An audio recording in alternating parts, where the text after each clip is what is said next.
C'est sous la forme d'une conférence de presse que François Fillogne a présenté sa liste hier.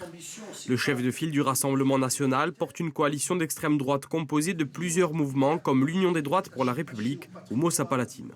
Ses représentants, Paul Marchionne et Lisandro Luciani, sont respectivement 5e et 9e. Ils ont trouvé un socle commun autour d'un projet. Dans le contexte ajaxien, justement, nous avons avec François Fillogne un certain nombre d'atomes crochus. C'est d'ailleurs quelqu'un que je respecte profondément pour tout le travail qu'il mène. Je ne sais pas où il trouve toute cette énergie. Et oui, nous avons trouvé un accord commun sur la langue, la culture, le patrimoine, la protection de l'identité ajaxienne. Tout ça me parle énormément. Et c'est pour ça que nous avons choisi de soutenir cette démarche. Sébastien Deliperi, membre de la majorité municipale jusqu'à octobre dernier, est 7e sur la liste. Il explique qu'il s'agit d'une rupture purement politique qui l'a rapproché du Rassemblement national.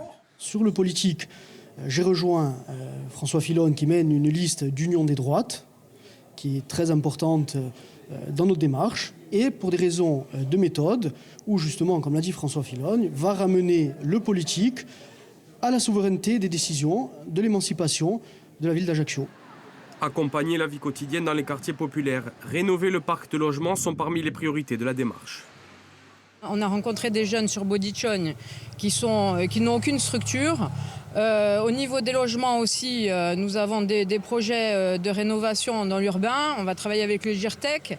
Là, j'ai rencontré des personnes sur Saint-Jean qui sont dans des logements indignes, le bailleur social et la mairie, la CAPA, et rien n'est fait. Ariane Carena, candidate aux législatives de 2024, est 8e. De son côté, François Fillogne est le seul à avoir pris la parole. Il a critiqué le téléporté et souhaite développer les infrastructures sportives. Il veut notamment racheter le stade Michel Moretti, passé dans le giron privé en 2019. Il insiste sur 3 mots: méritocratie, liberté et identité. Je veux qu'on crée les conditions à Ajaccio, qu'on retrouve ce que c'est l'âme corse et l'âme ajaxienne.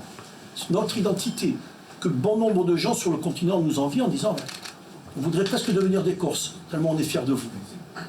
Mais aujourd'hui, on est mis à mal. Être Corse, aujourd'hui, ça ne vous donne pas une priorité pour accéder à un logement. Être ajaxien, non plus.